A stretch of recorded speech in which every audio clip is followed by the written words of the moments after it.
Отборът на Академик София разгроми Етер Велико Търново с 6-2 в среща от вторият кръг на Б професионалната ни футболна група. Още в 13-та минута Атанасов изведе добре Петър Станев царицата и Йорданов събори бившият играч на ЦСКА. За топката застана капитанът на домакините Пилитов, който бе безкомпромисен и така. Играчите на Венцислав Арсов откриха резултата. След това попадение, едно много грубо, бих казал брутално влизане на Роденски в краката на Маджиро. За тази постъпка Роденски получи жълт картон с дърпане от страна на двата тима. Страстите обаче бяха бързо успокоени от главният съдия в този двубой Ивайло Стоянов, който между другото трябва да отбележим, че се справи много добре с реферирането на този двубой. През второто по време бяха по-интересните моменти, главно пред вратата на Етер, центриране отдясно на футболистът с номер 20 Андонов. Аспарух Василев остава непокрит и необезпокояван. Прави резултата 2-0. След това попадение по-активният отбор, разбира се, бе този на Академик. Пред вратата на Етер се играше в тези минути. Отново Роденски пробива, пуска към Петър Станев царицата, който прави резултата класически в 60-та минута. Тук някъде матчът свърши, гостите се предадоха. Имаше само един отбор на терена, този на Академик София. Още положение пред вратата на Стоянов. Гостите не приличаха на себе си. След победата в първият кръг срещу Спортист Своги, сега определено виолетовите играха безобразно слабо.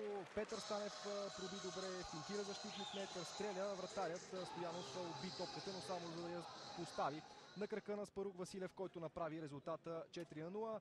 Същият този Аспарух Василев бе изведен тук много добре от влезият като резерва юноша на ЦСКА Красен Вълков. От границата на малкото наказателно поле бе безкомпромисен и така отбеляза своето четвърто попадение, правейки резултата 5-0. Тук някъде играчите на Етер се сетиха, че трябва и могат да покажат нещо по-ефективно на терена на стадион Академик. И след това центриране на Петров влезят като резерва с номер 16 Али. На празна врата успя да върне едно попадение за своя тим. Нямаха сили гостите дори да се зарадват на това попадение.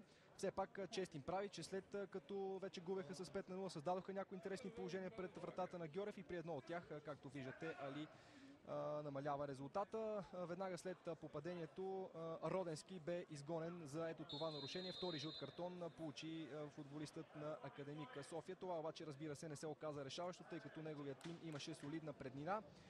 До края на срещата отново играчите на Академик създаваха интересните ситуации. Петър Станев тук бе изведен срещу вратарят на Етер Велико Търново, бе закачен, но съдията не реши, че трябва да посочи 11-метров наказателен удар. Още една ситуация пред вратата на Етер, след това центриране на капитана Пилитов. Отново Аспарух Василев се оказва най-съобразителен, надскача защитниците на Етер и прави резултата 6-1. До края на двубоя зрителите, които бяха около 100 на стадион Академик, видяха още едно попадение, този път в вратата на домакините. След хубава атака отдясно и центриране, защитникът на домакините Асенов в опита си да изчисти топката с шпагат си отбеляза ефектен автогол, оформяйки крайното Академик София Етер Велико Търново 6-2.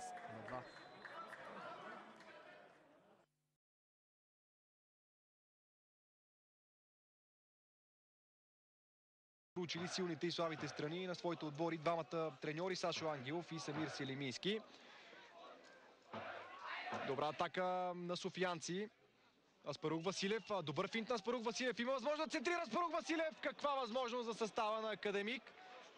Ето я и първата опасна ситуация от началото на срещата. Много хубав пробив на Аспарух Василев по десния фланг. Радулов обаче не успя да засече топката с глава. Виждате още веднъж на повторение колко добре Аспарух Василев преодолява Тихомир Найденов и буквално качи топката на главата на Радулов, който направи по-трудното и не успя да прати топката в вратата на Цветковски. Шанс